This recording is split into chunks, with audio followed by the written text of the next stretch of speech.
Hey folks, this is Neil back again to give you a second in this short series of videos talking about our upcoming 5e bestiary Hidden Folk of the Feywild Kickstarter launching in April. So today I'm going to talk about one of the creatures in the game, one of the less obscure creatures that's in this book, but obviously quite dear to my heart being Irish myself, and that is the Púca, which you can include in your game if you support our Kickstarter. So the Púca comes from Irish folklore, and they were a type of trickster and shapeshifter. They were malevolent, but not to the point of causing harm. There are virtually no stories of Púcas like killing or grievously harming people. In most of the stories of the Púca, they would appear and scare somebody. The interesting thing about the Púca is we do not know what the true form was.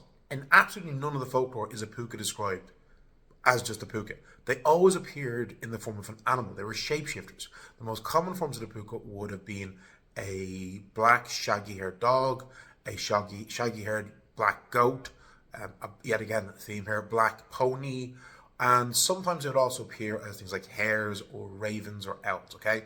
But certainly dog, goat, and pony would be the three most common, and in many of the stories they would appear in their horse form, and some drunken fool is walking home at night from the pub, and they see them, and they go up to them all docile, and think, oh great, I'll get on this horse and ride it home, and then end up being ridden through the fields at night, absolutely terrified, okay? So how does that work for 5e in our mechanics? Well, basically is so, okay? So the AC of the Púca is going to be 19 because they're kind of fast and they've got some natural armor, okay? They're pretty tough, 105 hit points with a fly speed of 30 and a walking speed of 30. So if they're in their raven form, fly speed of 30, okay? In terms of stats, this is where we get into the fun, okay?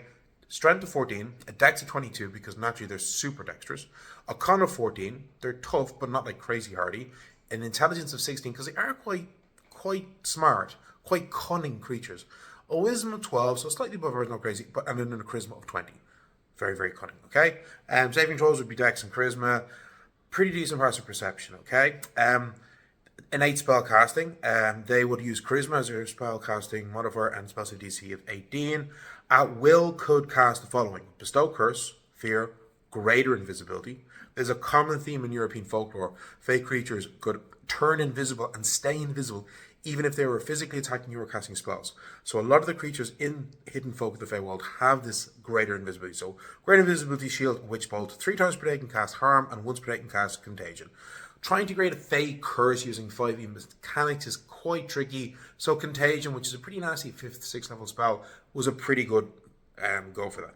In terms of attacks, they get 2 attacks with the bite, and in terms of extra stuff, iron vulnerability, so when a Púca is struck with a critical hit from a melee weapon made of iron, and this is just iron, the cold cast iron thing, that was some crap that was made up by Rudyard Kipling in one of his poems, okay, just iron, so basically a steel weapon counts as iron, okay? Crit from a weapon made of iron, their magical abilities are disabled until the end of the next turn. If this is a crit from a ranged weapon, one of their magical abilities randomly selected is disabled until the projectile is removed from the body. As a free action, they can shapeshift into any version of the dog, the horse, the raven, and so forth. And each form of the animal is jet black, but they have glowing golden eyes. This, in the folklore, was one of the ways in which they were identified. And they still retain all abilities of speech as well as all magical abilities except for invisibility. So when they're in these animal forms, they cannot turn invisible, okay? And then the final thing is a thing called the Púca spit. So in Irish folklore, children were always told never to eat wild berries like blackberries after Easter on Halloween because it was said that the Púca had spat on them. So how we brought that into 5e mechanics is the Púca spit. Very simply, when the Púca makes a successful bite attack against a target, the target must perform a con save, DC 18, and upon a fail, they suffer 1d8 plus 1 poison damage and suffer the poisoned condition, okay? If they succeed the save, half damage, and they do not suffer the poison condition. So here is the first of the creatures that you can expect in our bestiary Hidden Folk of the Feywild. I'm going to be doing a bunch more of these videos, going through stat blocks for other creatures. I hope you enjoyed them. I hope you will support us. Talk to you soon. Bye.